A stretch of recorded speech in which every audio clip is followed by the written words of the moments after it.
Looks like Pedro Foiling Sailor, a.k.a. Peter Stevenson's on first from Sydney, Australia. Too early for him. Saturday morning at 0600 it is there. Ted Ryman's in Cape Town where it's 2200 on Friday night. Hello, Ted. And Alistair Murray, speaking of Down Under, president of Australian Sailing. G'day from Melbourne where it's also, I believe, 0600. On Saturday morning, Michael Frank, greetings. New boats abound. Indeed they do, Michael. Did any others get revealed in the last couple hours? I haven't seen, other than the first three. Joe Holtzman is up in snowy Estes, Colorado. You know it's May? Almost. Yeah, almost. Well, it is 20th almost, isn't it? And Graham Sweeney, we're going to talk about Graham. We have a little bit of a Fozy focus on Graham today. Graham Sweeney of the Brit living in Yell, Scotland, Shetland. Bob Walker in North Texas. Hello, Bob. Pedro Foiling Sailor is dark, wet, cold, and stormy. He's having a dark and stormy at 0600. He's watching from bed in Sydney. And this is the Perth Dinghy Sailing Club. Speaking of Aussies, here we go. Welcome.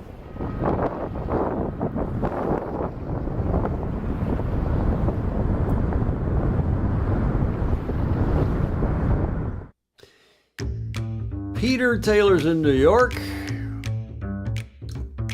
And we have our new, well, by now 4 or 5 shows old. I like it. Yeah, I do too. Rick Bannerow, speaking of New York, he's out in Connecticut. 12s were sailing in Newport, Rhode Island. And these videos were taken courtesy of Jerry Jobson, the 12-meter yacht club, 12-meter class. We've got an America's Cup History Challenge, courtesy of Ed Worley, who's saying hi from down in SoCal. MJ Szymanski in Philly. Christopher Gillingham and Jane, fair winds, they're saying, from presumably Leamington in the UK. Jody Shields, 0600, 0602 in Sydney for Jody. John Emmett, we need to start the show with Olympic classes, 100 days to go. Send me a video, John, and I'll switch it over. A great report from John Emmett, who's down on the farm. He got roofied today. I wondered what that was about. That's what it is. Welcome, everybody. It is show number 704. We are at the Beach Street Yacht Club, Studio B, as usual. It's a Friday. Julie, you look pretty in pink. That is sort of pink, isn't it? It is. And Julia, I don't know if those of you who are familiar with our studio setup, Julia was well lit. She's had nothing to drink, but I'm really well she's well lit today. We got a new light on her. Look at the lighting's palpably better. I mean, it's demonstrably better, and I really even haven't tinkered with it much, but it's an improvement. A little reflection on your glasses, but yeah. We'll take that. Here we are, and Julia, of course, the Commodore of the Beach Street Yacht Club, my co-host and longtime friend. And let's get this one on the road with a Fozy focus. Speaking of Graham Sweeney, I can get rid of the lower thirds. I think they all know who we are, Julia. The Tom and Julia Show. Fozy focus for today, for Friday the 19th, Saturday if you're down under. And this is our segment about cool people and cool things. First of all, since our last, you probably saw this on my Facebook page. Yeah. Since our last show, there's more and more details coming out, being revealed, even though the boats were revealed. At least 3 of them have been revealed. That is ETNZs and Alingis and the first, well, not the first, but also the Luna Rosa Prada Pirelli. But this is the very interesting, looking like a light air foil, whether that's actually on the boat when they splash it in Barcelona or not, because remember, they're down under in Auckland. Interesting looking. Oh, that's who that is. That's where that is. That's off their boat, and we're getting better looks at these details of all these boats. We'll show you some more images in a moment. I like the looks of that. So did Graham Sweeney. He sent this. He said, that's what it reminds me of. Today, in a press meeting at their base, Sir Ben Ainslie, who's not yet revealed, declared Britannia's final evolution foils to the media ahead of their Speaking of Graham Sweeney, I have a picture now of his beautiful home office. Oh, Look at that. He doesn't sit at a desk. He sits on that leather couch with the British and Scottish flags there on the pillows behind him, an iMac in a fabulous room. It just looks like a terrific spot. And there is Graham, our super Fozy. Oh, yes. What a great room. Huh? What a great room. Just looks warm and comfy, especially if it's cold and rainy. Well, it's sunny here now. It's cleared up, Julia. Yeah. It's cold, though. It's bloody cold here. But that is a nice-looking room in Yell in Shetland in Scotland. Very nice office. Ed Worley's given a double thumbs up. He agrees. Yeah. And he, of course, loves the 12s as well. Graham's well-appointed home office. Thank you, Graham. And by the way, Julia, I got this from Rick Bannerow because he thought maybe I was not going to have positive vibes after the attack last night by Israel. Well, and muted. I'm surprisingly low-key attack on Iran. I thought it was surprisingly low-key, but hopefully this whole thing is calming down. And this from Rick Bannerow. I can't do negative today. Positive vibes.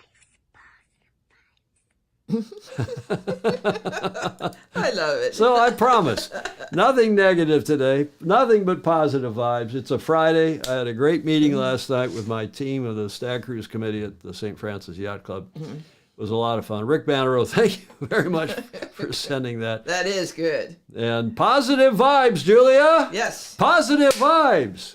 Got to do that. Show them what you do in the pre-show with your arm pumps and singing and getting yourself. We'll talk about positive vibes. Yes. You won't do it. She won't do it. I know. She won't do it. It makes you feel better, but it doesn't make me feel better. Try to get you. No negative waves. Thanks, Ed Worley. Joe Holzman's. Everybody's on. My office looks terrible, Ryman says. Graham puts me to shame. That is a nice-looking spot. Oh, Fritz it Mueller's is. down in hot and windless Miami.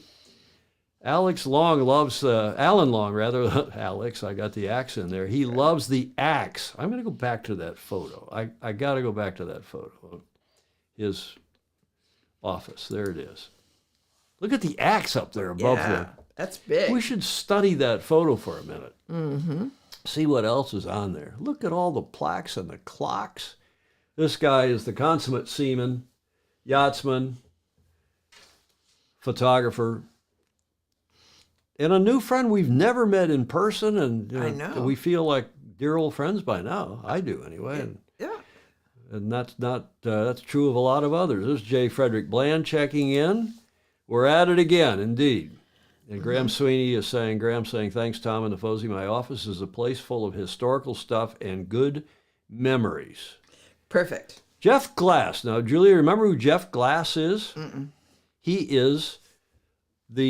owns or manages, I guess owns the charter company that is that provides the planes for Larry Ellison. Oh. And he is Larry Ellison's personal pilot. Oh, I didn't He's know on. that. I mean, I know about him, but Haven't seen him on a while. Welcome, Jeff. He's down yes. in San Jose, so down at the end of the peninsula. Positive, I bet you go off on a tangent, Tom. That has a nice ring to it. Oh, Pedro Foiling Sailor. Yes. Banneros making a bit of a pun there. I bet Graham never axed anything in his life. Probably For anything. For anything. He never axed for anything. He was never axed. Or he never axed. He never asked. Right. Okay. Thank you, Julia. I'm glad you cleared that up. Look how good your lighting is. Oh, yes. No shadows on the doors there to the control. Knock on the doors and tell that director to get with it over there. The director and the sound engineer and everybody else in the control room. What are we celebrating today, Julia? Well, that looks like a interesting breed of fox. Close, but no cigar. Oh.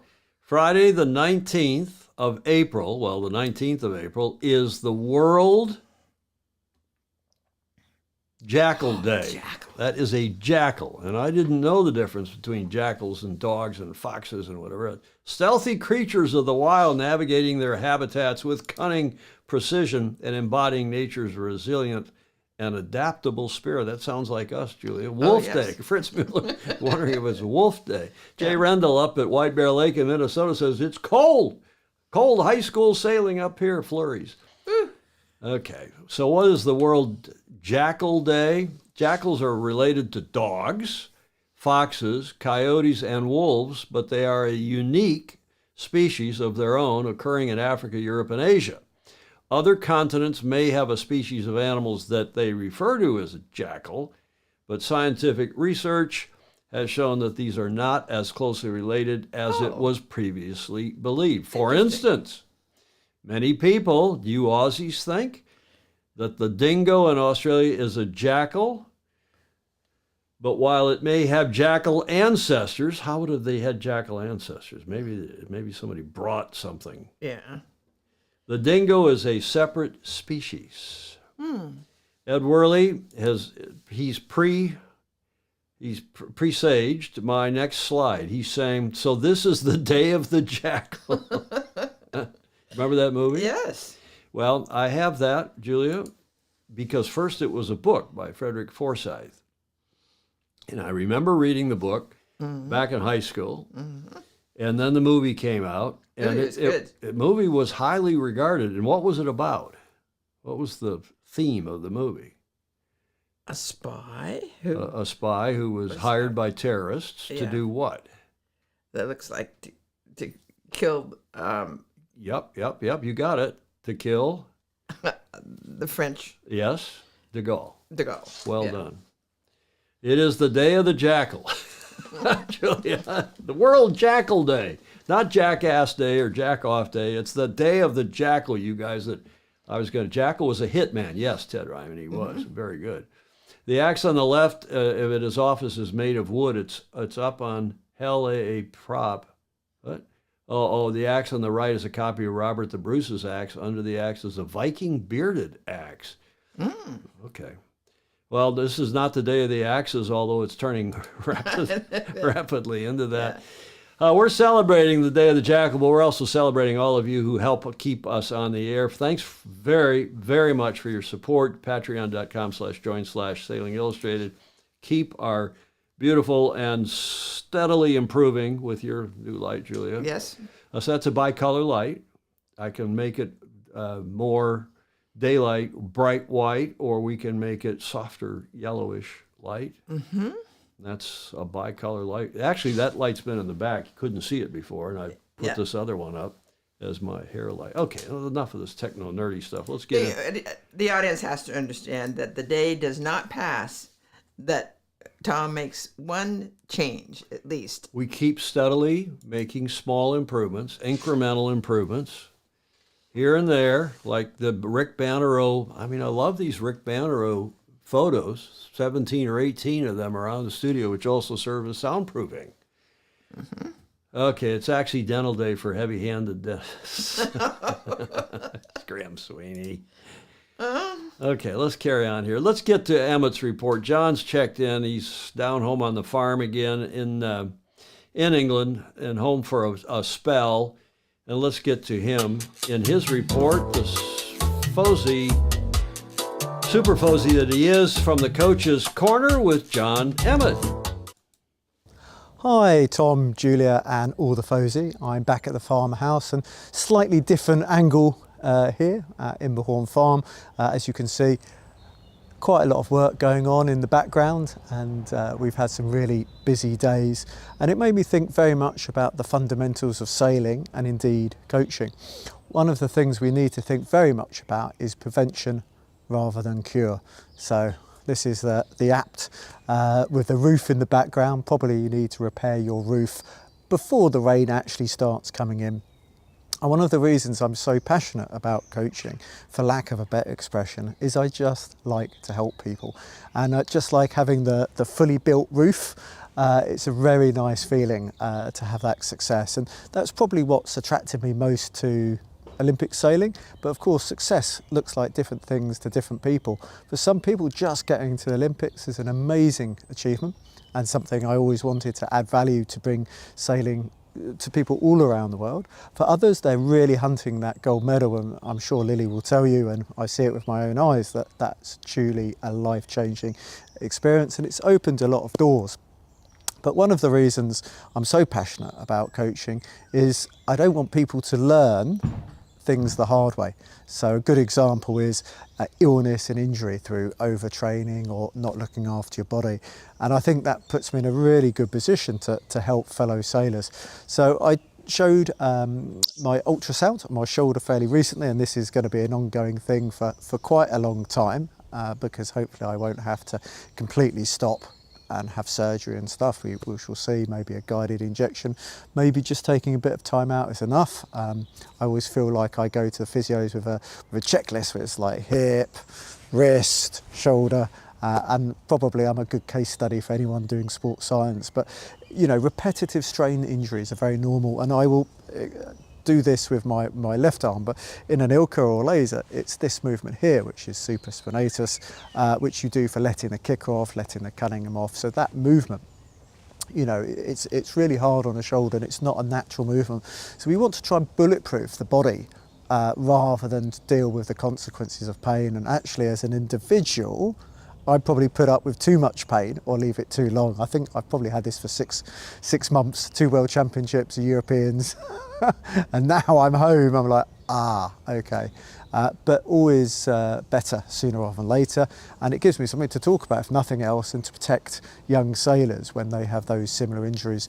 But ideally, to prevent is much better rather than finding a cure. But you know, it's a common injury. I guess 80% of 80-year-olds will have these little tears in their shoulders and stuff, because it's just part of the human body. Just like a lot of people, bad backs, L5 is a very common point. You know, it's not just sailors' back, it's also gardeners' back, etc.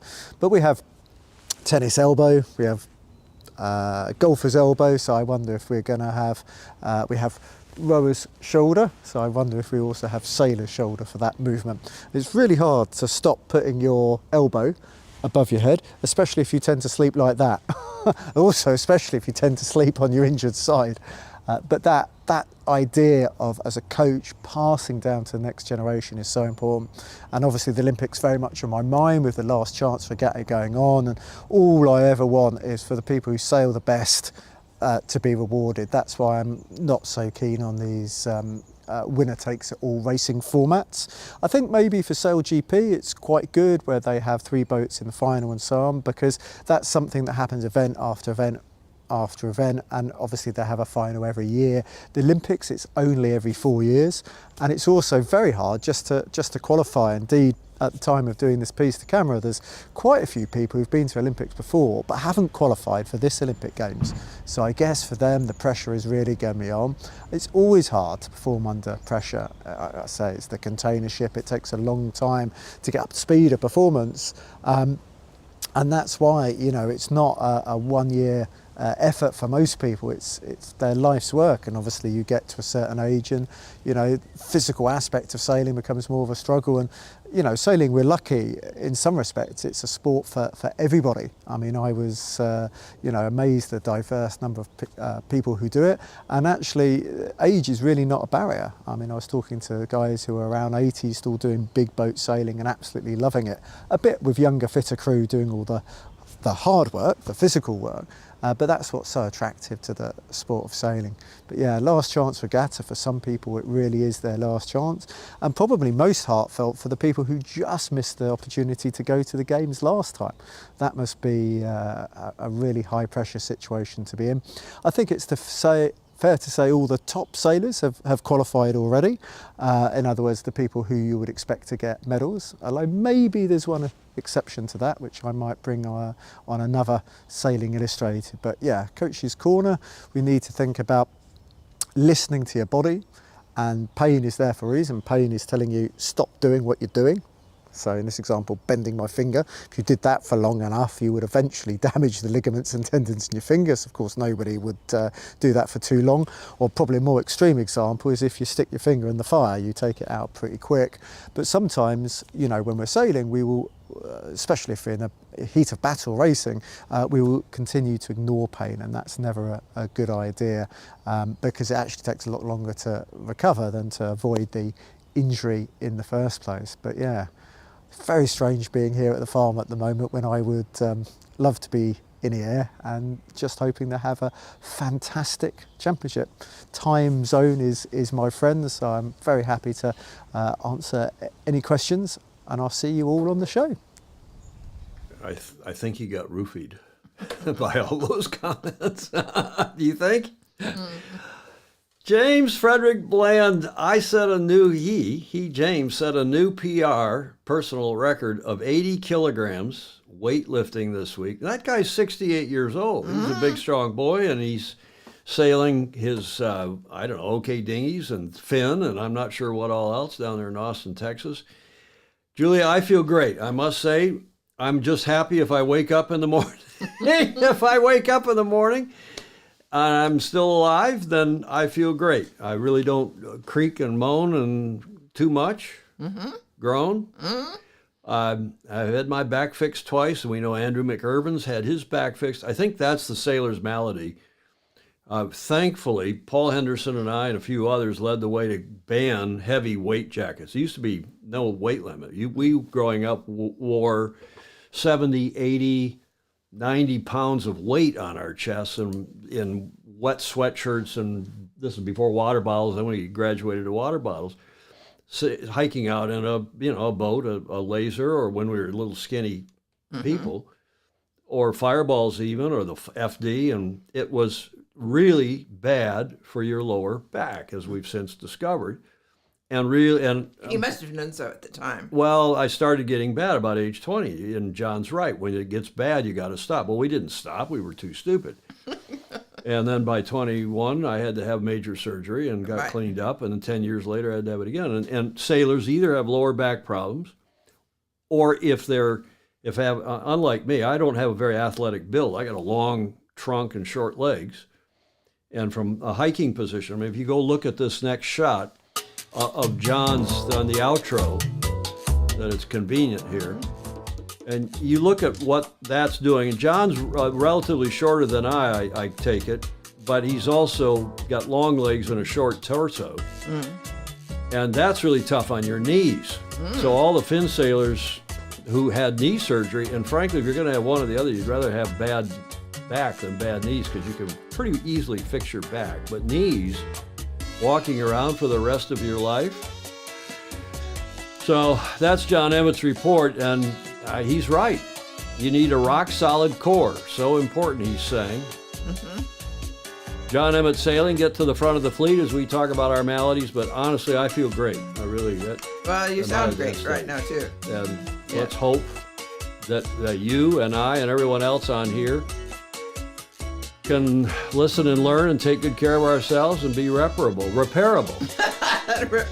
Yeah. Holtzman says, yes, my knee replacement's coming up June 17th. Lily is long torso, short legs. Yep. Stingray's making a joke, Julia. You got to give him the finger wag for that one. Does John have short legs? Give him the finger wag.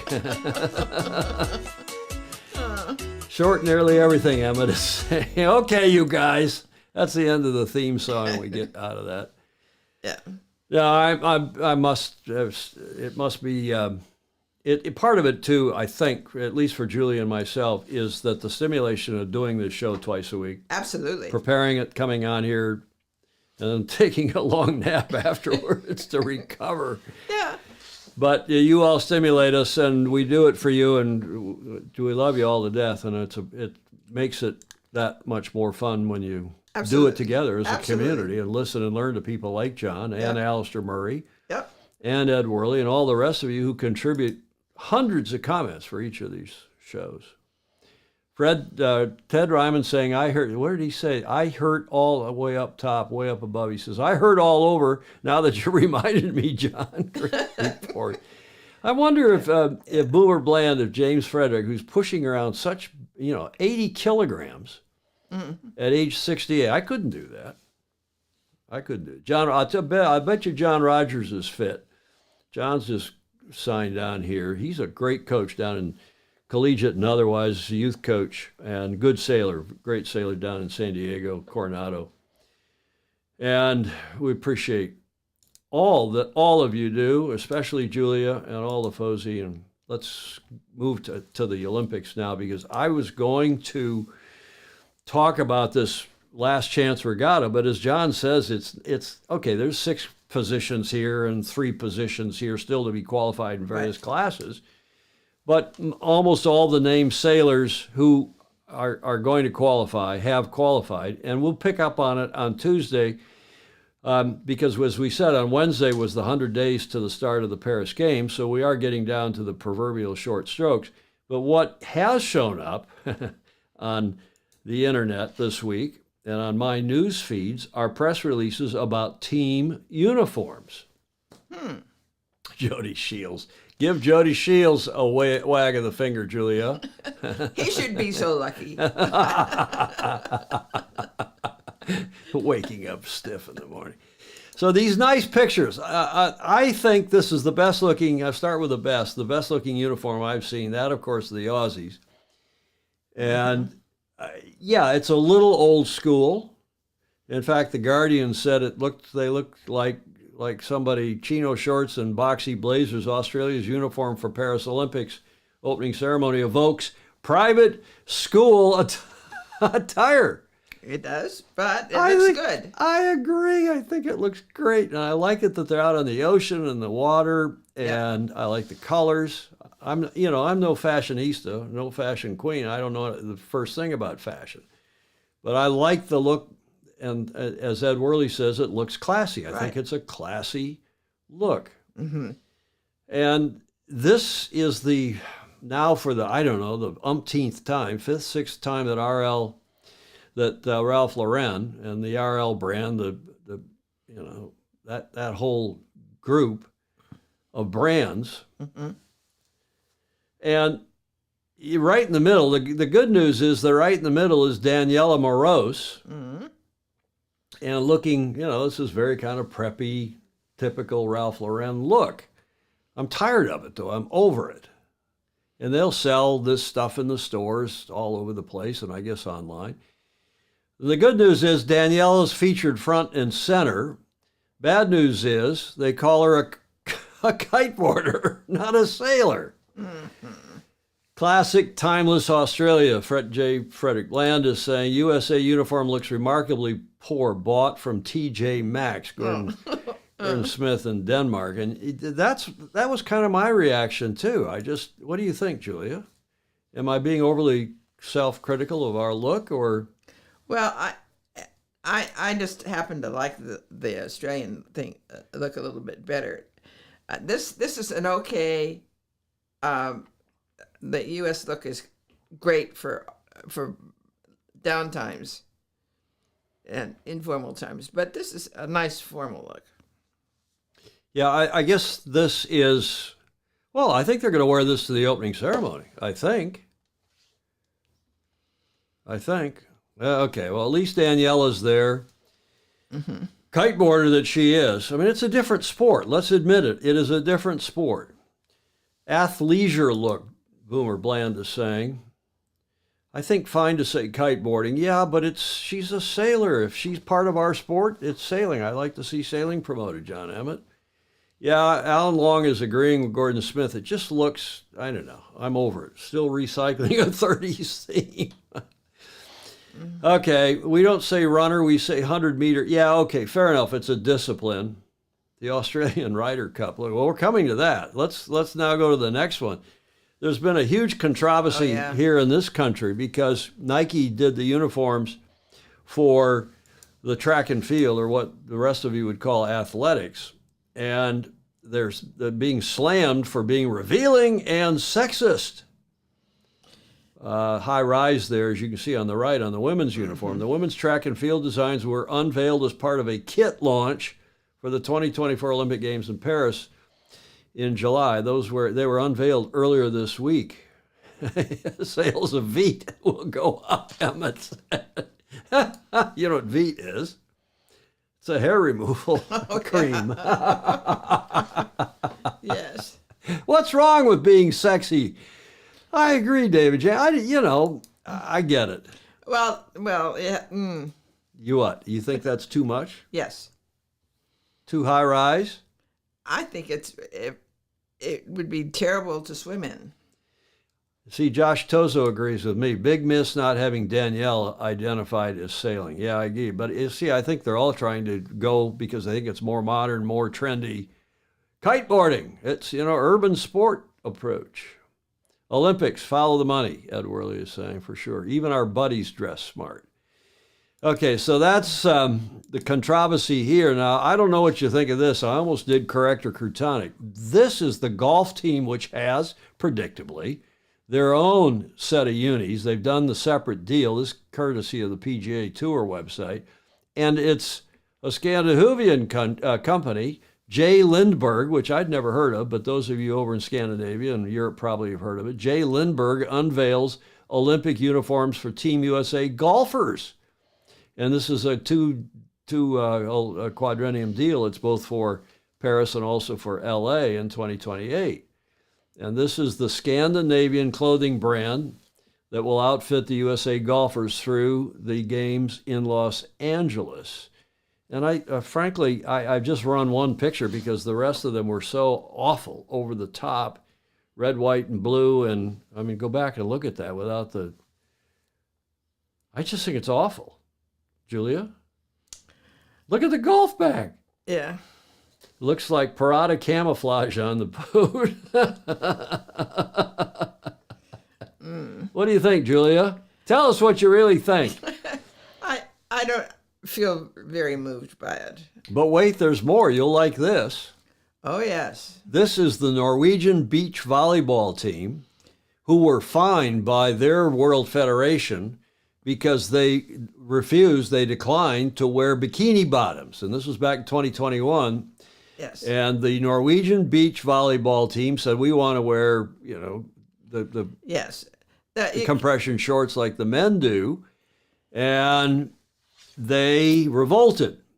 And their World Federation had to back down after they tried to fine them. This was in 2021, 2022. Yeah. And they finally decided that female beach volleyball players will no longer have to compete in bikinis. The Sports International Federation has decided some 3 months after a decision to fine Norway's team for wearing shorts instead of the regulation, bikinis triggered widespread outrage. Yeah, not so comfortable to play volleyball in a bikini? Yeah. You always pull it down. I mean, why don't the men have to play volleyball in a Speedo? Yeah. The Aussies would probably like that since they invented the Speedo. The budgie smuggler. Why do you laugh? That's a brand, actually, of Speedo. Speedo is a brand. It's now like Kleenex. Yep. It's become a common word. But, I think the athletes ought to be able to wear what they want, but they're trying to sex it up, obviously.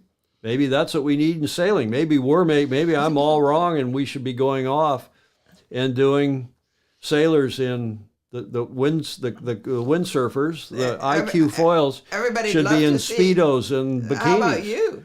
Me? It doesn't bother me. We grew up wearing Speedos. It was, we got up in the morning, living at the lake all summer, we live in the lake. Got up, put a Speedo on, put our cut-off blue jeans on, put a T-shirt on, and that's what we wore all day. Took the cut-offs off, went sailing, went swimming, whatever we did, put the cut-offs back on, and the Speedo dried. Mm-hmm. And the next day, you'd probably wash it in the sink and put it back on or put another one on. And then we wore it as underwear, and we wore Speedos all the time. But today, you wouldn't catch anybody dead wearing a Speedo. Board shorts, because men don't want to show their junk in their Speedo. Well, I think that there's a certain... You don't like Speedo. Women don't like Speedos on men. It depends. Well, it depends on the man. On most men should not wear Speedos. What are we doing? This is Friday. We're 34 minutes into the show. We're talking about Speedos and budgie smugglers. Okay, and... Rick Bano sounds like the old Catholic girls' school skirt length discussion. Finger wagged at Julio Vatican. It depends on the guy. Julia? All right. Huh? All right. I'm giving that to you for Bannero. All right. David James wants to volunteer to host the women's Norwegian beach volleyball team for a social event. Yeah, good idea. Whether or not they're in their bikinis, I'm sure. Okay, so Here's fine. Enough of this. We've gone on too long, but I do have 2 more slides to show you. You know what team that is? Can you see on the gentleman in the middle? France. Yeah. And they're cool looking. I think they're cool without being over the top. They look to me modern. I think they're good. Tell me if I'm wrong. That's somebody called Stephanie Ashpool. Is that how you say that in French? Stephanie? Stephanie, right?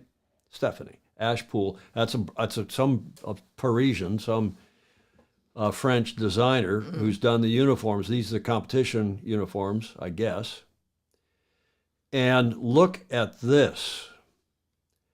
The opening ceremony uniforms for what country? Yeah. Are those cool or what? Is that beautiful? Elegant? Yeah. That's also French. The French team uniforms for the Paris 2024 opening ceremony between elegance and performance. France à la mode, Jay Frederick is saying.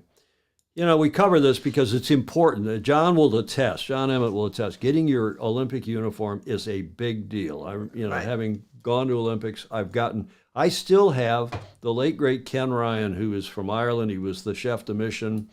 He was Secretary General of the Irish Olympic Committee, a sailor. He helped invent umpiring back in the 80s, good friend, and he's gone now. But he gave me they had extra, and he gave me one of their uniforms from the Irish Olympic team. And I still have, I don't wear the top. It's too, I wasn't a member of the team.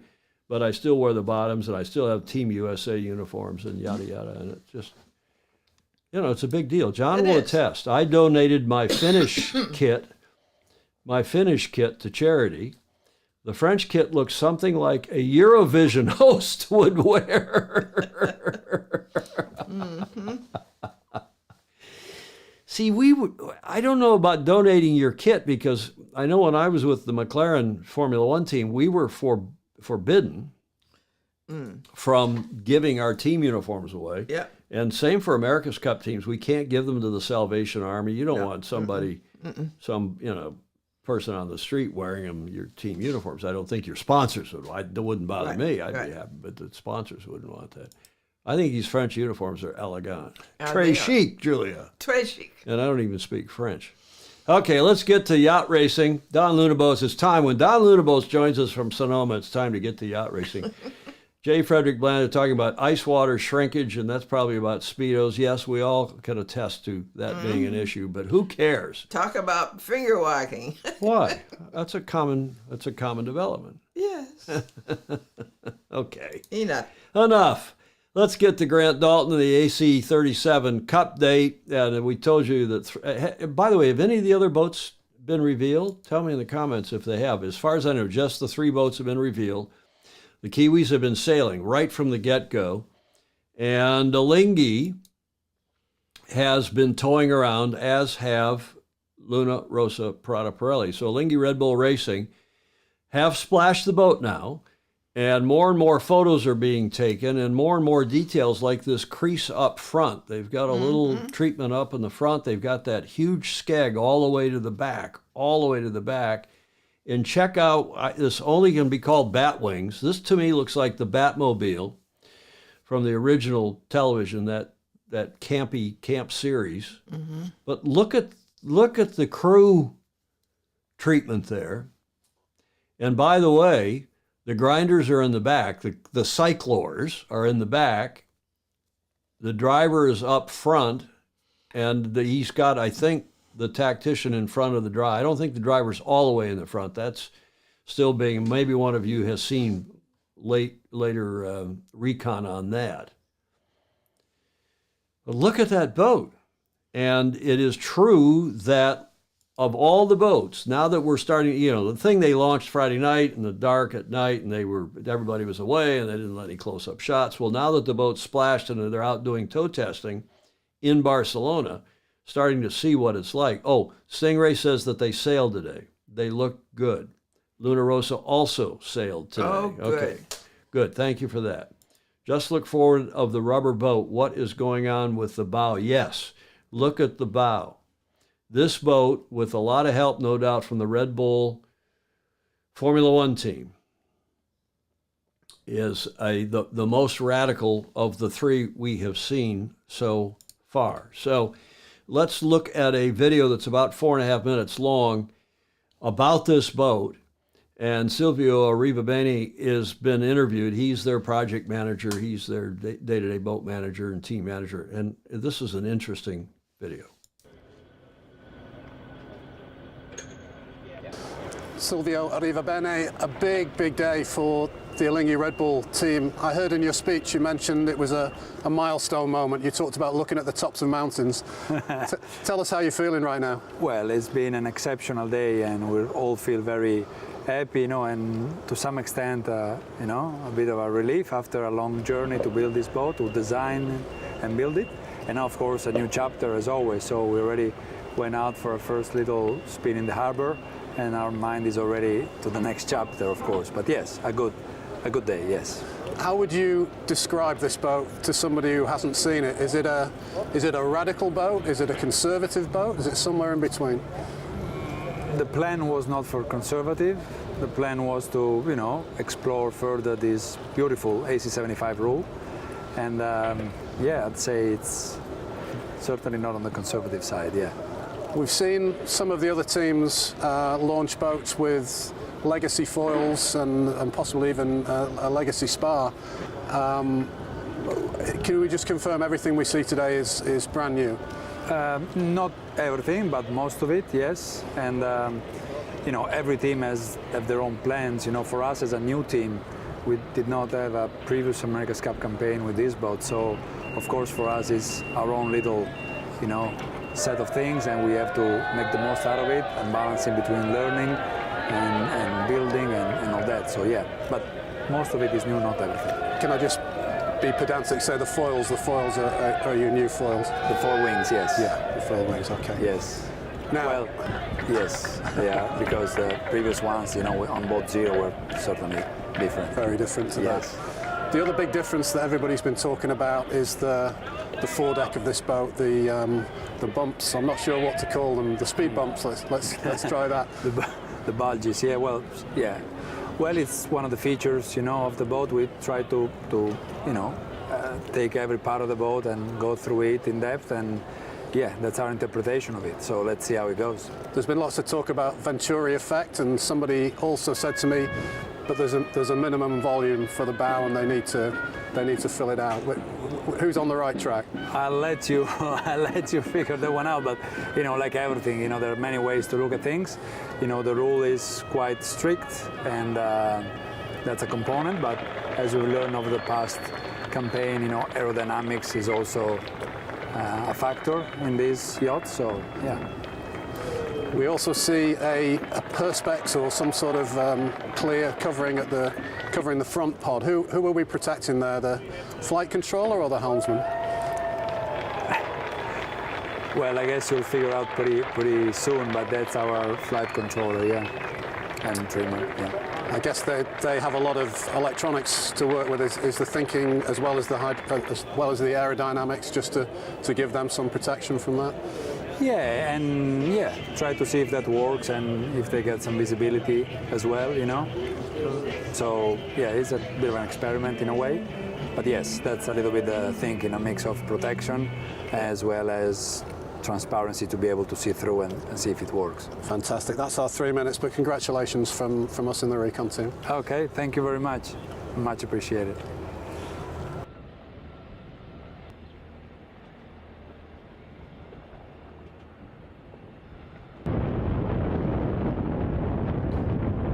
Okay, this is from a couple days ago. They did the reveal, the big party on Friday night, as you know. It was during our show last Friday. We had maybe we had pictures by then. And now they've been out towing around, and now Stingray tells us that both Alinghi and Prada have sailed today, finally. But again, ETNZ, they went out, they revealed, splashed the boat, went sailing. Did a dry tack, meaning foil to foil without falling off the foils. Mm-hmm. And these two teams, the Italians and the Swiss, a little more conservative, being careful on the loading, checking all the loads, doing the load testing, presumably dockside, back in the shed, and then out of the water during the tows, and then finally sails up and went sailing. Interesting. Do not count out this gentleman, Mr. Alinghi. That's Ernesto Bertorelli. I keep telling you, they are going to be a force, in my never so humble opinion, to be reckoned with. There are a lot of cameras, it looks like, on that boat. Some interesting detailing, and as you heard Silvio say, it's a radical boat. Mm-hmm. They have swung, as we say in baseball parlance in this country, Julia, they have swung for the fences. Mm-hmm. What do you think? Can he win it? Yeah, he can win it. He's done it before. He can do it again. Exactly. He could be like the Kiwis. Remember, the Kiwis won it in 95, defended in 2000, mm-hmm. and then lost it in 03. Mm-hmm. We, meaning BMW Oracle Racing, won it in 2010, defended in 2013, mm-hmm. and then lost it in 2017. That seems to be the modern pattern going back. Dennis won it back in 87. And I was with San Diego then, of course, as you know, we defended in 88. That was that strange coma off Point Loma, and defended again in 92, but it wasn't Dennis, it was Bill Koch. But at least San Diego Yacht Club defended twice in that go-around, and then lost it in 95. So but remember, the Kiwis, after losing it, then went back and won it back. Yeah. Only yacht club to do that. Only team, only country to do that. Go win it back other than the U.S. Mm-hmm. So it wouldn't surprise me at all to see, for a whole lot of reasons, Alinghi now coming back after sitting out, 2 or 3 of these, and coming back and winning it. Go ahead, Julia. No, I'm agreeing with you. James Bland, Boomer, is saying the biggest checkbook wins. Not necessarily. You can go back, and if we historically go through the Cup, it isn't necessarily true that the team with the biggest budget. I mean, I just look at my own team. I was with America 2, New York Yacht Club 87. We had the biggest budget. We didn't win. Arguably, the only team that had a budget, Dennis's budget was up there, but arguably the Kookaburras, Ian Murray's team. Oh, yeah. Yeah, they had a pretty good budget and built four boats, right? They built 4 boats. We built 3. So I don't know. Most of the cyclers, Ed Worley's saying, have been drafted from bike racing and really do not perform sailing functions like grinders. Good point. Stingray is saying now that ETNZ is, in fact, shipping their boat to Barcelona, and because it is a fruit ship boat, it will take over a month.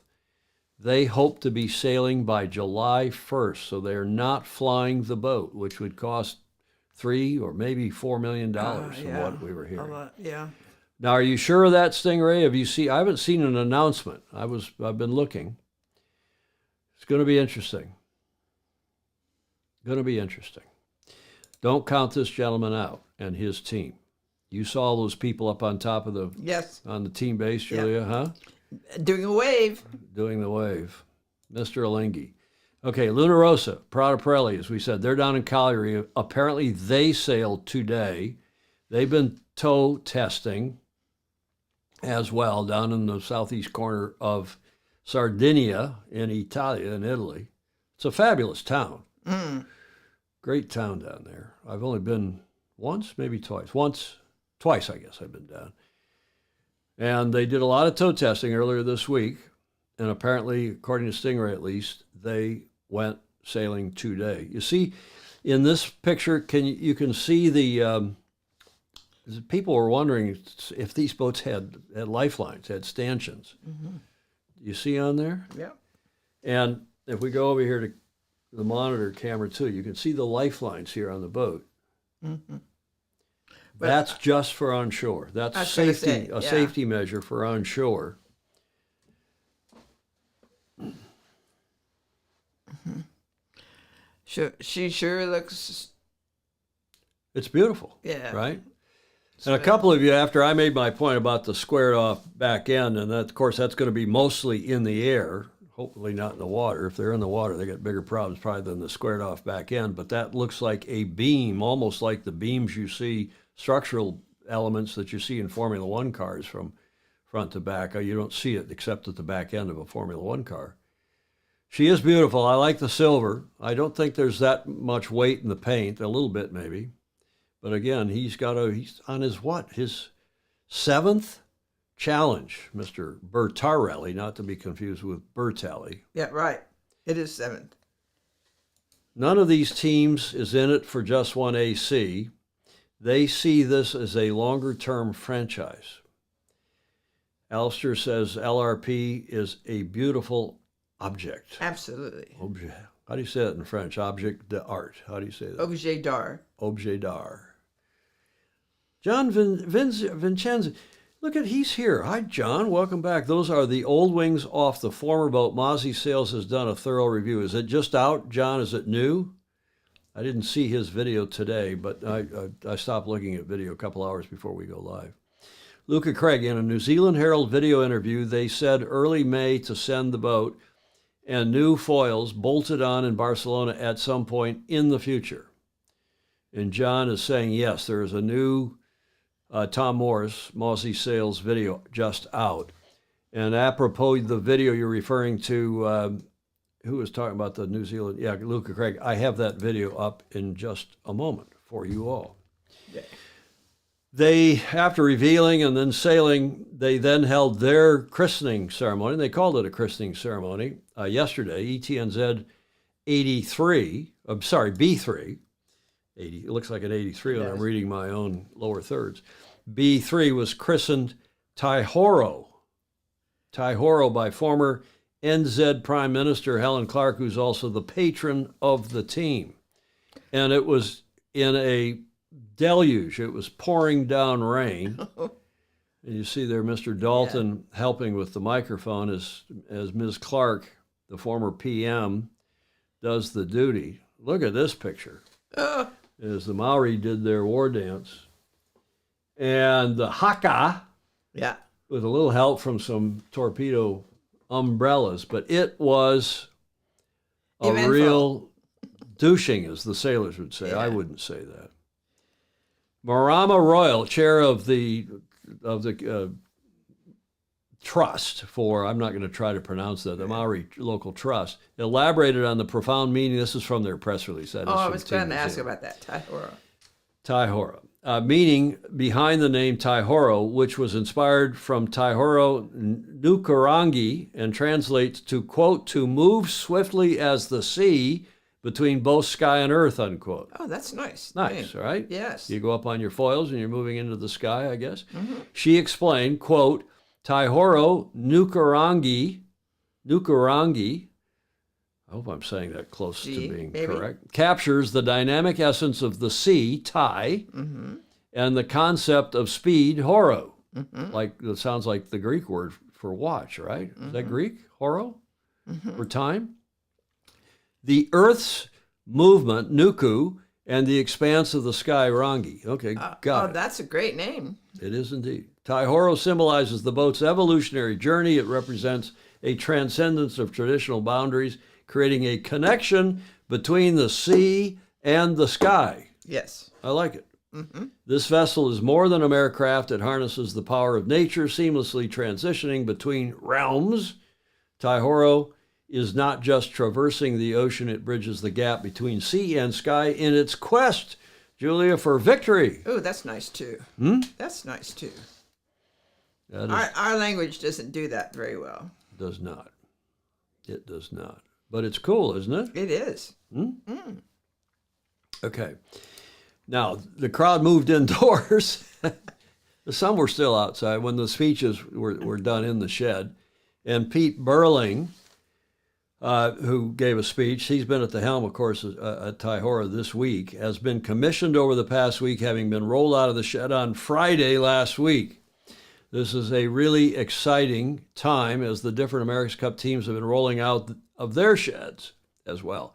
Obviously, there is a lot of interest in what each other's boats look like, but our 100% focus is on Taihoro and working through our ongoing development program, getting it up to speed. We don't have a long sailing in Auckland, a long time sailing in Auckland, I guess they meant to say, before we start shipping up to Barcelona And he used the word shipping, not flying, but of course you can ship by plane too, up to Barcelona. So it is an intense but exciting time for the team. What do you think of that, Julia? It is. I agree. You do agree? Yep. Okay. Well, there is the name of the boat on the back end. I guess Taihora. I hope I'm saying that right. It's a nice name. Taihora. And I like what it represents. Stingray, I believe the Kiwi meaning involves the smell of the sea, but that the correct spelling of the new ETNZAC 75 is TH? No, it's Taihora. There it is. Mm-hmm. There it is, Stingray. No H, not like Thai, like Thailand. I hope New York Yacht Club is a cool and motivating name for the new boat like Reliance. Well, Ed, I think you know what the name supposedly. I've been informed, Julia, of what that new New York Yacht Club's Name? boat name is. I've been asked not to say. Are you impressed? No, I'm not, actually, and I agree with Ed Worley. I hope it's not the name I've been told, because if it is, I move out of frame here to talk about old backs. During this sitting here for hours, since I've been sitting here since 6 o'clock this morning, I have to stretch my back out. I'm not impressed, and I hope it is a name like Independence or Courageous or Liberty or Freedom or Valiant, but one hears it is not going to be such a name. We shall see. We shall see. Good breezes. Replying to Ed Worley, I'm guessing it will not be Budgie. Budgie Smuggler. Maybe it's the Spanish. Maybe it's paella. Paella. Paella. You say paella here in North America. It's paella in Castellano, Castilian Spanish. Yeah. Taihora. I hope I'm saying that right. Now, here's the much discussed by now video. It's 4 minutes long. And again, an interesting video featuring their technical director. It's been a 2-year process, really, starting with a fairly clean sheet, but also looking at what we did last time, what we could do better, and looking at the other guys, seeing what they did well. Then looking at the conditions in Barcelona, it's pretty different to here. The waves are significant, generally quite light wind, but not always. So it's kind of pulling those requirements into our design process and working a lot on our design tools, and then a lot of optimization, looking at every single part of the boat and thinking how can we make that a little bit lighter, a little bit faster, a little bit less drag, and just apply that to everything. You'll see features slowly being added to the boat between now and October, but you won't see this boat at its 100% until October. Like the America's Cup is a design race. It's all about continual improvements. So we'll have new foils coming when we get up to Barcelona, and then there'll be like tweaks and modifications to the boat, to the sails, to the foils, all the way to the end. And all of those are scheduled now. And you can't just keep planning to add stuff last minute. You've got to plan it months and months in advance. So, you look at other sports like Formula One, there's always upgrades going on cars throughout the season. We've got to keep those upgrades going through our testing period and make sure that come, October when we're ready to race, that we got everything on the boat that is as fast as possible. Well, this boat's clearly quicker, just looks quicker, right? It's a lighter boat. It's got less volume, less surface area, and aerodynamically we hope it's a step up. We've put a lot of work into that. I think a lot of the differences are ones that you can't see. The hull shape is there sort of out in the open, but you've got a whole array of systems within the hull controlling the sails and controlling the foils, and that's an equally big, if not bigger, part of the whole design process. We don't get to see what the other guys have done on that exactly, but you look pretty hard at the sort of the clues you can take from the recon photos, and we spend a lot of time trying to sort of work out what they've done below decks as well.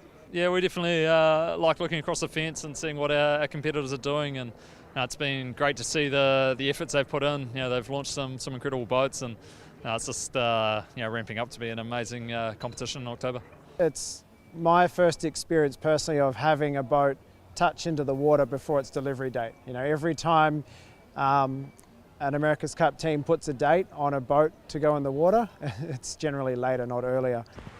I name this boat Taihoro, bless her and all who sail in her. Well, we set the dates for that a year ago, and that's really the commitment and the skill of our design team and our build team to be able to stick to such tight timelines on building something that took 85,000 man hours to build. Yeah, well, I think the development curve's been incredibly steep since we've launched our race boat. To be able to put it in the water, have it reliable, and already be putting it through its paces. And as quickly as we have been, it shows really good things for the development, and it's really allowing us to get through our testing list before we've got to put it on a ship to Barcelona, and it's been an amazing period so far, and looking forward to carrying on the push right up to the end. Okay, that video courtesy of the New Zealand Herald, hence the H, and the New Zealand Herald Sports, and more and more of these, we don't need to see that, more and more of these publications that were traditional newspapers are doing video because it is a video world, Julia. That's what they say. Huh? That's It's a what they video say. world. I love this shot. I love Auckland. It is, again, I'll say it, maybe not for the last time, but I wish the Cup were being held there in the hometown of and in the home waters of the defending yacht club. Yes. It's a fabulous town, great people, super supportive of the Cup. It will be lost in Barcelona, mark my words.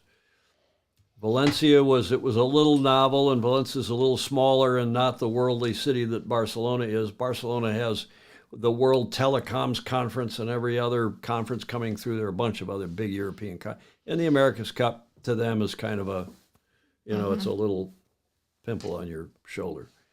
Looking forward to Barcelona. John Emmett is saying, it's a fabulous city too. I'm glad they're there. I hope the wind works out. I hope the conditions, the wave, the sea state off the Barcelona breakwater is not too difficult. I don't know what all these Speedo and budgie smuggler and smudgy bugler comments are. Stingray thinks that the name of the American boat of New York Yacht Club's American Magic is going to be named after a bird. I wonder if Ed Worley thinks the same thing. But it could be, Stingray. It could be. We shall soon see. Okay, Julia, what happened on this day in history on the 19th of April in 1770? 1770.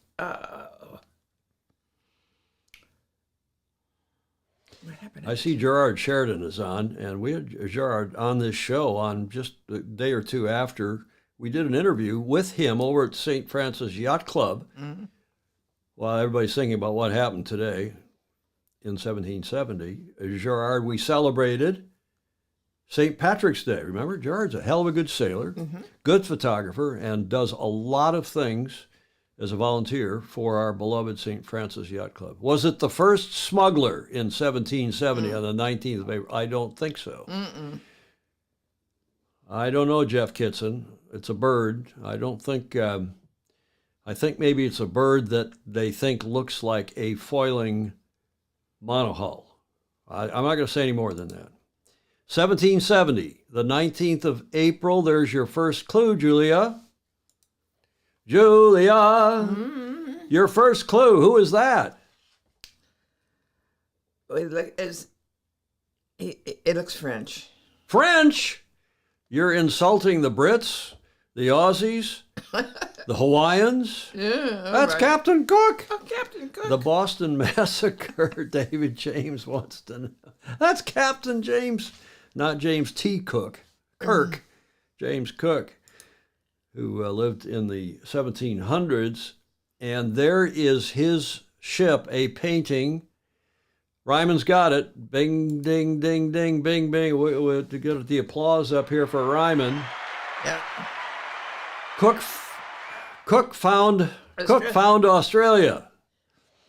And there is a painting of his HMS Endeavour. It just got renamed before they left in 1768 on the 26th of August, leaving the UK, leaving England. Mm-hmm. And the expedition sailed, departing in August of 1768. Cook and his crew rounded Cape Horn and continued westward across the Pacific, arriving at Tahiti on 13 April 1769, where the observations of the transit an eclipse were made. However, the result of the observations was not as conclusive or as accurate as had been hoped. Once the observations were completed, Cook opened the sealed orders, which were additional instructions from the Admiralty for the second part of his voyage to search to keep the crew happy. They were told they were going to go inspect that eclipse, but to search the South Pacific for signs of the postulated rich southern continent of Terra Australis. Mm-hmm. So Cook then sailed to New Zealand, where he mapped the complete coastline, making only some minor errors. With the aid of Tupaia, a Tahitian priest who had joined the expedition, Cook was the first European to communicate with the Maori. Uh-huh. It didn't go particularly well, though. However, at least 8 Maori were killed in violent encounters. Cook then voyaged west, reaching the southeastern coast of Australia near today's Point Hicks on today, the 19th of April in 1770. And in doing so, his expedition became the first recorded Europeans to have encountered Australia's eastern coastline. On this day in history, Captain Cook sights Australia. He said, this land appears rather low and not very hilly. The face of the country green and the woody, but the sea shore is all a white sand. Mm-hmm. What are they talking about? Great Britain claimed a prison colony, Sweeney is saying. Mm-hmm. Well, they did. Yeah, they did, indeed. Well, it was just far away. Get them the hell out of here. Get them as far away as we can. They're too expensive to keep them here. This day, and that's what a lot of countries are doing now. They're treating us as a prison colony. They're sending emptying their prisons and sending them here to the USA. Yeah, right. Right? Right. Julia. That's what happened today on the 19th of April, 1770. And let's move to our featured today, which is the Ficker Cup and then Congressional Cup. Ficker Cup 2024, the qualifying event, which starts today down at the esteemed Long Beach Yacht Club. It's a world match racing tour, grade 2 qualifier event for Con Cup. For 2024, the top 3 skippers from this event will receive the final 3 invites to the Congressional Cup, which starts middle of next week, also hosted by Long Beach Yacht Club. And some of you will ask, well, who is Ficker? Was he quicker? You bet. This is the late, great Bill Ficker, who passed away a few years ago. Dear friend, great guy, with Yanni Berntsen from Sweden, who was a Ficker Cup winner in 2017. Yanni's gone on to do quite well. I don't know if he's ever won. Has he won Congressional Cup? But he did win Ficker Cup, and that's Bill in the Crimson Blazer, which is emblematic of former winners of the Congressional Cup, the granddaddy of the match racing tournaments, championships. And that's a photo from 2017. Ficker was quicker in 1970 when he skippered Intrepid for the New York Yacht Club, for the USA, in that controversial defense against Gretel. Controversial because of the pre-start incident right at the start. Ficker is well known as the skipper of Intrepid in the controversial 1970 America's Cup, but also has a Star World Championship in 1958 and a Congressional Cup win 1974 to his credit. After winning a trial race in 1970, Ted Turner proclaimed, "Ficker is quicker," turning up the next day with buttons bearing the same. I have one of those buttons. Mm-hmm. Ficker cringed, but the slogan stuck, and even Jackie Kennedy Onassis was seen sporting one.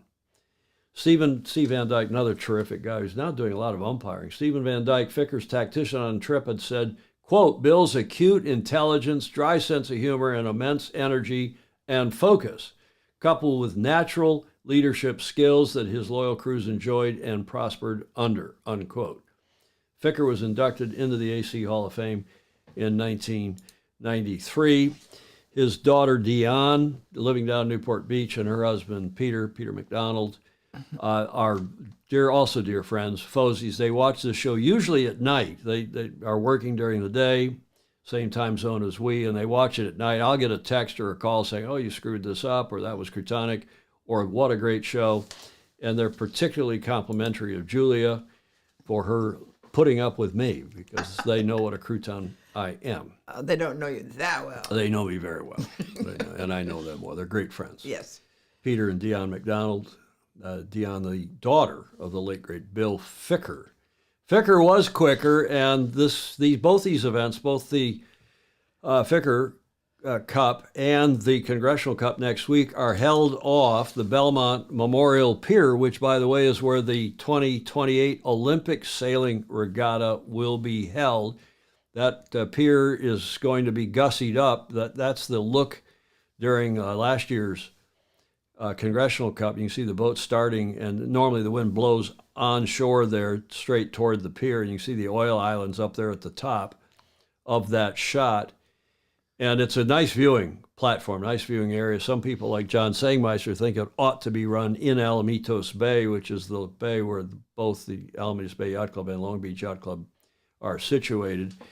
There is the map of the greater of SoCal, and I go over here to Cam 2 again, zoomed in. And this is where Julia grew up here by Santa Barbara in Carpinteria. Yes. Does that make you feel at home? Oh, yes. Nice. And Ventura, where we trained, the New York Yacht Club, the BMW Oracle Racing trained in Ventura back in the day. And down through L.A., Santa Monica, and of course, in L.A. itself, you get to Marina Del Rey and the Cal Yacht Club, and a lot of yachting here. And then down around the corner to Long Beach Yacht Club, Alamitos Bay Yacht Club, and down to Newport Beach, where both Balboa Yacht Club and Newport Harbor Yacht Club are. And then and by the way, next weekend starts the Newport to Ensenada race, 125 miles-ish down there. That's a famously cool race. It is. So I've had the pleasure of sailing any number of times. And then, of course, down to San Diego Yacht Club, and so on, down to the Mexico border. So just a little look at SoCal, and then it's close up. Here is Long Beach. John Sangmeister's restaurant, Gladstone's, is over here at Pine Avenue Pier, right here. And then downtown Long Beach, which used to be quite a nice town, they're struggling with the crime and some of the problems here in California right now, and really struggling with some problems. But down the beach, this is where the Olympics were held in '84, off this beach. And in 2028, they'll be held over here off the Belmont Veterans Memorial Pier, the same pier where the Congressional Cup has been held now for 15 years? Maybe longer. And you keep going down Belmont Shore, and that's where you get to this beautiful bay. The Olympic rowing stadium is here, and I think it's again in 2028. It was there in '84. And here you have the Long Beach Yacht Club, and out here on the end of the peninsula is the Alamitos Bay Yacht Club, making for a natural harbor, beautiful area, and a terrific venue there at the Belmont Veterans Memorial Pier for this event. Ed Worley is saying the Newport Ensenada race always has great parties. Yes, especially down there at the end. When you get down to the Hotel Coral Beach. Is that the name of it?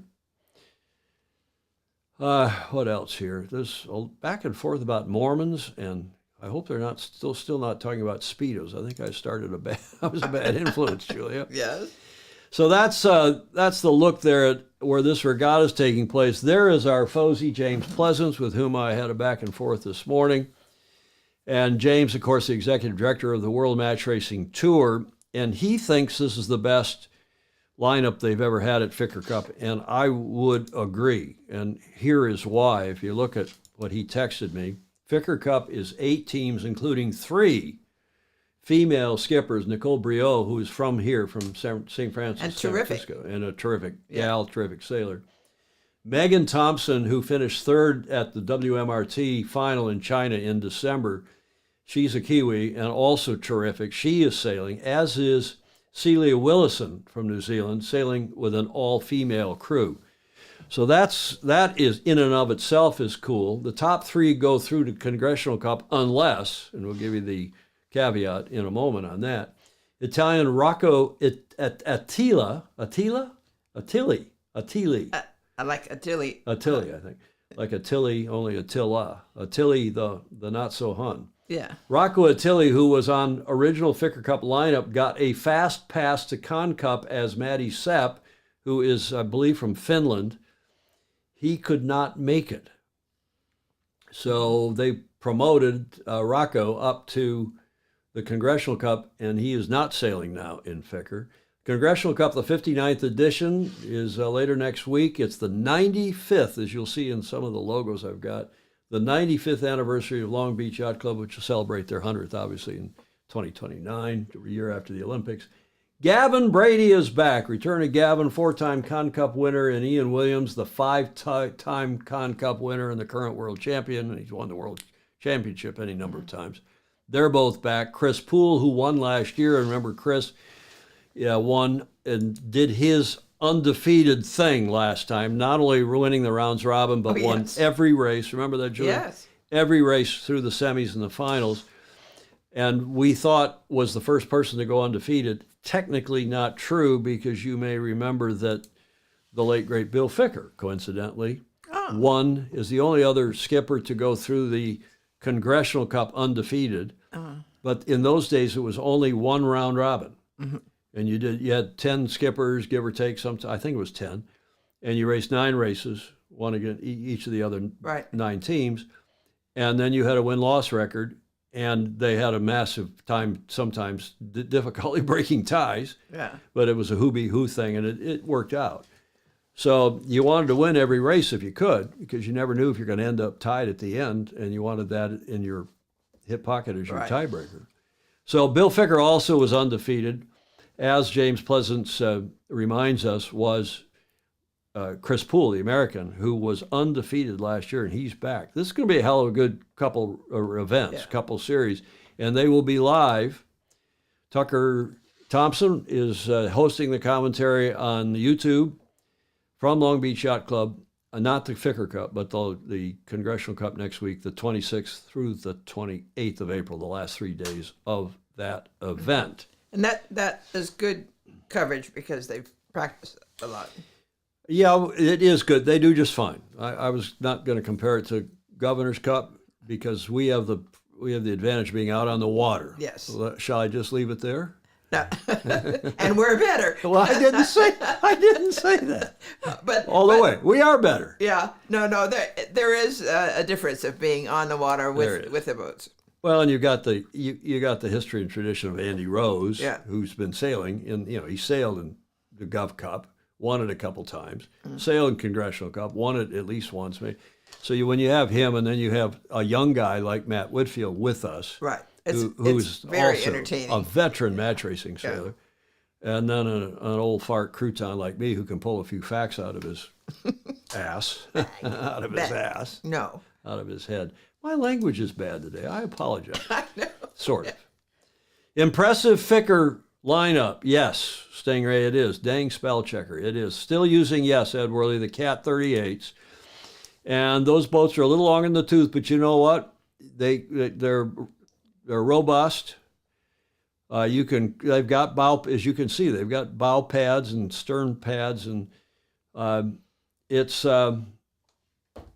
Bing Bong. What a nice comment. Bing Bong. Gov Cup also doesn't have overly biased commentators. Thank you for that. That's. You know who Bing Bong is? Yes. It's John Sangmeister's youngest. That's William, whom I call Bill Sangmeister.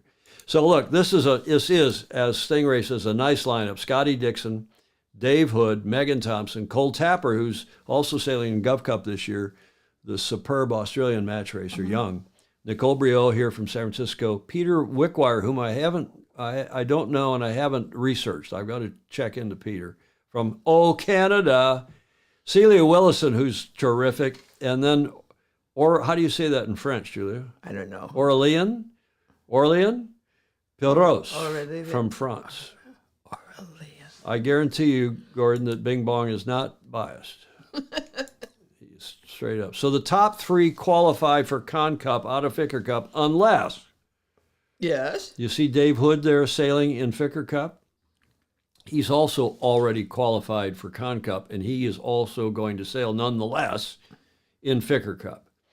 He is the local Long Beach entry, and they're filling out the roster because of travel issues for some people, apparently. And so Dave is sailing both in the Ficker Cup and the Congressional Cup, already qualified. And if for some reason one of those other 7, what is it? How many are there? 8. One of those other 8. Can't come. Well, no. If he is among, I should say, I'll start over. If Dave Hood is among the top 3, he's already qualified. Yeah. Then the 4th place boat gets to go. Is how I'm told that will work. So there are your skippers. The skippers for Con Cup. Again, a terrific lineup. I'm looking forward to this. Can Ian Williams do it again? Can Nick E.J., the young upstart, he's hardly an upstart now, whose mother, Leslie Egnott, was the skipper for Bill Koch in 95. 95. I mean, it's just terrific stuff. Clark Chapin wanting to know if the notice of race requires the skippers to cross their arms in the official photos. David James saying the Cat 38s are just fine. They're splendid. No, Bing Bong is not I bet you Bing Bong's never even worn a budgie smuggler. He's too young. He wears board shorts. Peter Taylor says Peter Wickwire won all the flights and matches at Oak Cliff last weekend. So Peter Wickwire must be the real deal. That's interesting to know. Thank you. Yes. Thank you, Peter. Peter Taylor. Okay, so that's the deal. One more note here from James Pleasance. He says that as far as the WMRT is concerned, there are 15 stages this year, fully 15 stages, including 4 World Championship level stages at Con Cup, at that's in Sweden, the GKSS, that's the Royal Göteborg, Match Cup Sweden in July. I guess that's in Marstrand. Bermuda Gold Cup this year at the end of October, to allow for the finish of the AC. That, of course, is in Bermuda. We've talked about that. And then the WMRT final again in Shenzhen, China, with a planned increased field this year, James is saying, of 16 skippers. Wow, that's great. For the final. So, yeah, Gladstones. Let's go, Team Gladstones. The Sangmeister clan, John and his restaurant sponsor, help support some of these teams, including Last I Knew, he's supporting a couple, 3 of these teams, and some of them are staying at the house. And again, the Long Beach, Julie, Long Beach Yacht Club, they've got 300 volunteers. They've been doing this for 5 years? Yeah. Closing in on 70 years. The members take, this is their signature event. They take such good care of all the visiting firemen, the sailors, the judges, the umpire. I mean, it's just a fabulous club doing a fabulous job. Yeah. And then they had the cojones in '88, as I'm always quick to mention, to let us try umpiring, which now, of course, is de rigueur. Mm-hmm. Is that how you say that in French? It's well done. De rigueur. It's de rigueur. Standard. Yeah. Okay, we have a bit of a video here, just a very brief 22-second video. A teaser. Long Beach Yacht Club hosting Congressional Cup the 24th to the 28th. 5 days. It's so late!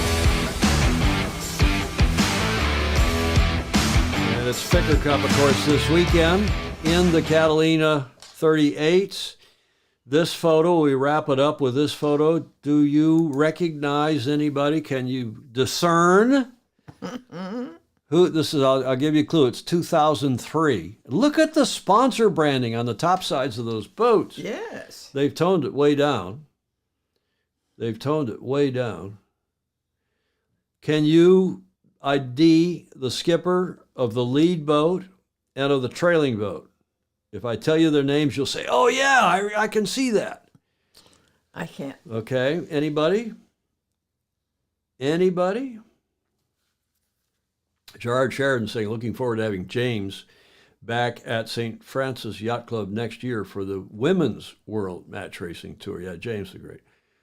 Yes, they are Cat 37s. Thank you, Alan Long. Mm-hmm. DC, no. Dean Barker, no. Good guesses, though. On this date, too, Long Beach was discovered by John Trout. Okay. What are all those people doing on the deck of those boats? Well, they're getting ready to round a mark, I think. That's what that's about. Coots, nope. Spithill and Coots, you're half right. Gordon Smith gets half right. He's almost there. Spithill in the front. That is Jimmy in 2003 at Con Cup. Can you pick out the guy in the back? His brother is the executive director of Sail Newport. I've given it away. He is the president of North Sails. Has been for a long time. And a world-class sailor, multiple world champion. That is Kenny Reed in the back. Jimmy Spithill in front, Kenny Reed in the back. Yep, wow. Rick Bannerow was the first to get that. Ken Reed, Gerard Sheridan's got it. Well done. That is the 2003 Con Cup. And look at the people that have come through Con Cup, through Gov Cup. Oh, yes. That are going on above and beyond what they're sailing. I mean, it's just amazing. This is great history and tradition, and our sport loves that. Most sports love history and tradition. We certainly celebrate it here on Sailing Illustrated. There's John Vincent. Yeah, Kenny. Mm-hmm. Kenny Reed. Thanks, James Pleasance, for that, for your contributions to this segment. We'll be watching as it gets underway. It's 14:26 here on the Pacific, in the Pacific time zone on this coast, and it will be down in Long Beach, so they must be out on the water if anybody wants to check in. They have the tracker running. They don't have live TV until the last 3 days of Con Cup. It's expensive to pull that off, but they do that. Match racing in, real boats with symmetrical spinnakers the way God intended. Yes, Clark Chapin, yes. Michigan. And that's true. Super Fozy. Do you agree with that, Julia? Yes. The way God intended. I don't know. When people start quoting God and the way God's intentions, you start to worry about whether there's going to be a war next. Julia? Look at how good your lighting is. Oh, yes. Swedish Match is a tobacco company no longer able to sponsor sport. That is true, Gordon Smith. It used to be Swedish Match was the overall, weren't they the overall tour sponsor as well as that event? Okay, this is just timely. Thank you to Ed Worley, who came up with this coincidentally, as you'll see in a moment, coincidental with an apropos of today's segment, America's Cup History Challenge. Do you know who this gentleman is? Oh, gosh. Who knows who that gentleman is? I'll tell you, I'll give you a clue. He hosted the America's Cup press conferences at the Armory in Newport in the 80s, actually in the 70s as well. After he won the Cup, yes, Clark Chapin has got it right. It's Bill Ficker. The America's Cup has always brought famous people together, champion sailors, politicians, and celebrities. In late 1969, Bill Ficker was making preparations to campaign Intrepid, we showed you that picture, for the 1970 series. Mm-hmm. Can you identify the three celebrities sailing with Bill Ficker on the 12-meter Columbia, which they had as a trial horse, as a training boat, in Newport Beach? It looks like Richard Nixon in the middle. You are right, Julia. Well done. Who else? Can anyone, any of the Fozy, any of you identify? Nixon, Gerard Sheridan's got it. Tricky Dicky, Gordon Smith says, on the helm. There's an American president who helmed a 12-meter yacht in Newport Beach. Oh. I think that's in August of 69. Can you identify the other two gentlemen? Famous sailors, famous New York Yacht Club members, famous America's Cup skippers. Do you give? Yep. Do the Fozy give? We're going to run out of theme music here. Yeah. Picture from my AC collection, September. Oh, it's September of '69. Nixon, Charlie, and Morton. No, Fritz, was he helmet or was it at the dock? No, they're out on the water, I think. But I think he showed up in a suit, and they made him take off his suit jacket and shirt and tie. Yeah. With him, in the middle, is Briggs Cunningham, who, of course, we'll tell you who he was, and Bus Mossbacher, who Bus was the head of the protocol office for the Nixon first term. Bus Mossbacher, Fritz Mueller got it. That's who it is. And Richard Nixon, of course, was the 37th U.S. president. He won a second term and then resigned, the first president to quit. Briggs Cunningham skippered Columbia to victory in the 58 Cup, won 4-0. And Bus Mossbacher went on to be a New York Yacht Club Commodore when I was working for New York. We spent a lot of time going around fundraising together. Terrific gentleman. He won the Cup twice, 62 and 67 as the skipper. And for extra credit, he was famous saying to his crew, "I will accept advice from any of you once." One time. You can make your comment now and then forever hold your peace. I was in and out of the White House all those years. Yes? Yeah. I was in Pat Nixon's off-campus office at the National Center for Voluntary I'm Action. surprised they didn't invite you to go sailing with them that day. I don't think so. Ed Worley's America's Cup History Challenge. Thank you, Ed. Much appreciated. As always. Okay, the last leg, and we promised you an Alistair, I want to call him Alistair McMurray, and he's not a McMurray like Fred McMurray or like, some other McMurrays we know. No. The last leg, I saved it for the last. I think this is a terrific remembrance. We're back kind of going down memory lane here. And Alistair filed this report, which I think you will all enjoy very, very much. It's just a reflection on, again, how we started this show. Cool people, the Fosey Focus with Graham Sweeney. This is a bit of a Fosey Focus too, but it's Alistair's awesome Aussie anecdote for today from Down Under. G'day, Tom, Julia, and all the Fosey. This is AAAA, Alistair's awesome Aussie anecdote, checking in with you for the day. It's nice to have a chat to you every now and then about anything related to sailing, something that's dear to my heart, something that is triggered from going through old photos or speaking to somebody that I come across. And in today's message to you and my talk is about something that was triggered by some photos. I was going back through some of the photos from the journey that I've been on with my sailing industry hat on and in my own sailing journey, and I came across a couple of photos which I've forwarded through to Tom, which hopefully he'll show you after this. And as I said, it led me to this little bit of a talk. Sailing needs more heroes, and there's plenty of heroes today, like in Sail GP, and it's great to see. But sailing goes right back and it has a real history, and it's outstanding to meet some of the real characters, and some of the heroes and legends that do exist. I was fortunate indeed to meet a real hero of mine. It was very late in his life, and that's the late Paul Elvstrom, who was an absolute legend of sailing, as you all know. Some facts about Paul, about the great Paul. He was obviously Danish, and in fact he was chosen as the Danish sportsman of the century in a poll they did there. He won 4 Olympic gold medals, and in fact he sailed in 8 Olympics between 1948 and 1988, which was incredible.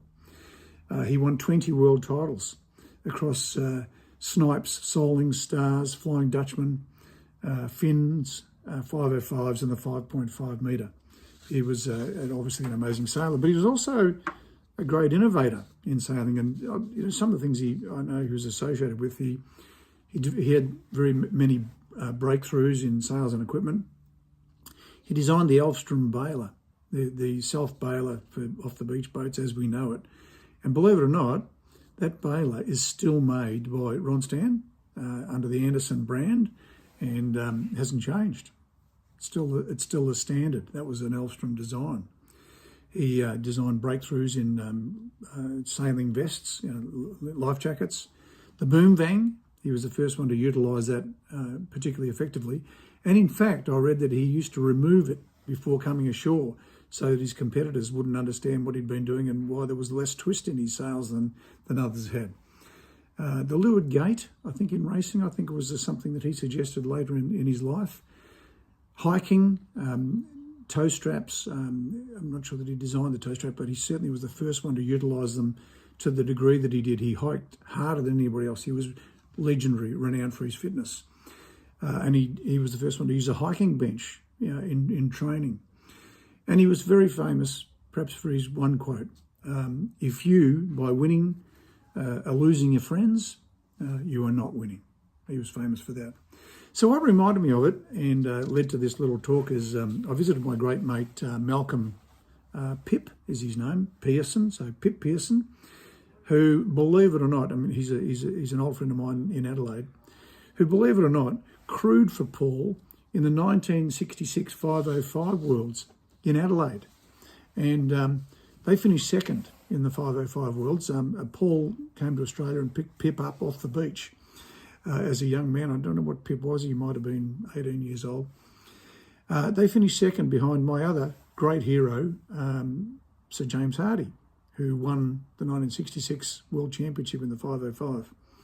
Anyway, I came across these old photos that I took off the wall of Pip's house when I was there, and I've sent them through. Enjoy them. Two great photos.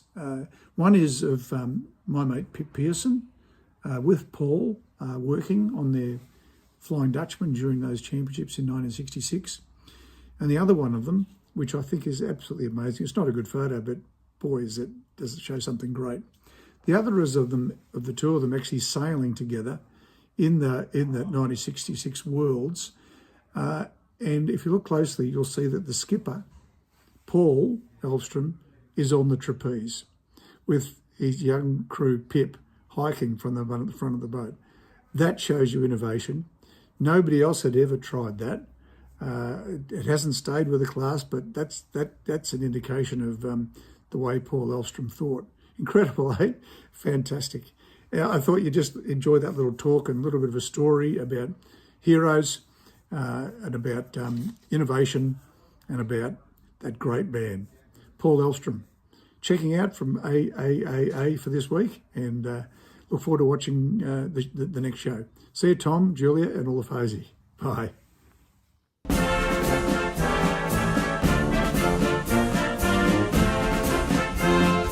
I love it. Yes. I mean, as much as I like Emmett's videos and Worley's historical things, this guy's been around for so long. No doubt he bought a lot of fittings. Right. And sold them on and back and forth. But what a terrific guy. What a resource. Nice story, Alistair. Don't fall off your bike, Ryman is saying. Yeah. Towards the end of Pavel's life, he attended who's Pavel? He attended an after party for an event at the Royal Danish Yacht Club. I caught him before he fell to the floor after tripping on a cable. He was grateful, but not as much as everyone else. P.S. His house was a delight, and he had a boat on the mooring off his lawn until he passed away. I guess you're talking about the Great Dane. You're talking about Paul. I think that P-O-V-L was Paul. Okay, got it. Pindar's on. Any idea what fruit ETNZ will be snuggling their hull into for the journey aimed in general towards Spain? Will the fruit ships stop along the way for possible fruit sales in Thailand, Majorca, wherever? Well, back on that topic, Stingray, that's an interesting question, Julia, because will that boat go west or east? Mm-hmm. Because if it goes west, they're not going to get through the Suez, I don't think. Mm-mm. I don't think. I think they're going to have to go around the Horn, go around South America and up to avoid going through the Middle East. But we'll see. If anybody knows, Andrew Pindar probably does. I don't know if his company of GAC Pindar, but we shall see. Thank you, Alistair. Thank you very much for that. That's Alistair's awesome Aussie anecdote for this week. And we appreciate it, as I said, very, very much indeed, which gets us to, I turn the audio up. Whiskey, Tango Foxtrot. You saw the floods that are, speaking of the Middle East, you saw the floods in Dubai? Yes. Is that from seeding the clouds, or is that from something else? One would think so, but they said it wasn't. They said not. But look at this, Julia. Yeah. Welcome to the desert. They said they had seeded the clouds, but they didn't think this was the cause of Well, that. apparently they routinely seed the clouds Right. because they need all the water they can get. But this looks like foiling in a 737. Yes. Look at this. I know. Ryman sent this. Ted sent this video, and I was astonished when I saw it. Thank you, Ted, for sending it. I had not seen it. The Boeing 737 pushes through the biblical flooding in Dubai. Okay. A guy who's up to his neck in water. There, how was that for a segue, Julia? The non-sailing CEO has got to go. You can all who are playing the drinking game, you can have a drink. Bit of a drainage issue, Alan Long is saying. Yeah, this guy's got to go. And he's over, the water's over. He's underwater. There, how's that? Mixing metaphors. The non-sailing CEO has got to go. Ding, ding, ding. Banner will say glug, ding, ding, cheers. That really is. I like this one. This from Ryman as well. Oh, you like that one? I do. You should have seen the look on you. I didn't switch quick enough to see the look on your face. The incontinence hotline. For those of you listening and not watching, the old school operator is there, and she's saying, "Yes, hello, incontinence hotline. Please hold." You think that one's bad? Gordon Smith's laughing. This one from Sweeney, and I thought it was appropriate that it was from Graham.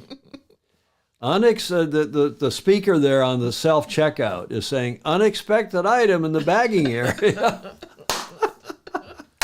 A little tea bag there, Julia. Oh, there's a tea bag in the checkout area that it's not accounted for. The Scotsman in is killed. Thank you, Graham Sweeney. I must admit, I laughed out. Even better, Gordon Smith agrees. I laughed out loud when I saw that. Okay, even better, but now we got to get a little more serious. I ordered a new sail for my boat, but realized I'd made a mistake. We got to end with a sailing one, right, Julie? When I called to change the order, the person that answered said, "Sorry, that sail has shipped." It's clean. Yes. Huh? Yes. That ship has sailed. Mm-hmm. You don't think that's funny? You're still laughing at this one. You like that one? Huh? Yeah. Yes. You can shake your finger at me for putting it in or at Graham for sending it to me. That ship has sailed. Okay, enough of all that. Greg Phillips, thank you very much indeed for sending that. Gets us to the finish line. And Julia, your witness. Yes. This is great. This is a great show to share with others. So like, follow, and particularly share. And I always think they're going to be short. It's an hour and 43 minutes, and the comments are welcome. John McNeil's groan. John was great. He's a member of my stag committee. Yeah. He's been to more stag cruises than just about anybody, has lots of great suggestions, lots of history and tradition, and is handling the VIPs again. And we're hoping that Andrew McIrvin is coming as a VIP to Stag Cruise, by the way. I get to see him too. You do. We'll for sure bring him by if you not come over to the club for a cocktail. Indeed. Comments welcome even in replay, and thanks again to all of you who support us via Patreon, patreon.com/join/Sailing Illustrated. Much, much appreciated. Keeps our studio intact, keeps us on the air. And we also appreciate those of you who give us, thank you, in code flags, give us images, video, and audio for these shows. Julia, final word. It's all worth it. It is worth it. It is all worth it, and now we can relax and have some breakfast. It's amazing, impressive how Ted Ryman stays so well lit. Stingray. Have a great weekend, everybody. Same to you, Gordon Smith, Graham Sweeney, Don Lunabos. Thanks to all of you again. We appreciate it very much, and we hope to see you all on Tuesday. Same time, same channel, right back here on the Sailing Illustrated YouTube. Sailing Illustrated TV, it's called, YouTube channel, or on our Facebook page. In the meantime, sail fast, sail safe, and have fun. Ciao for now.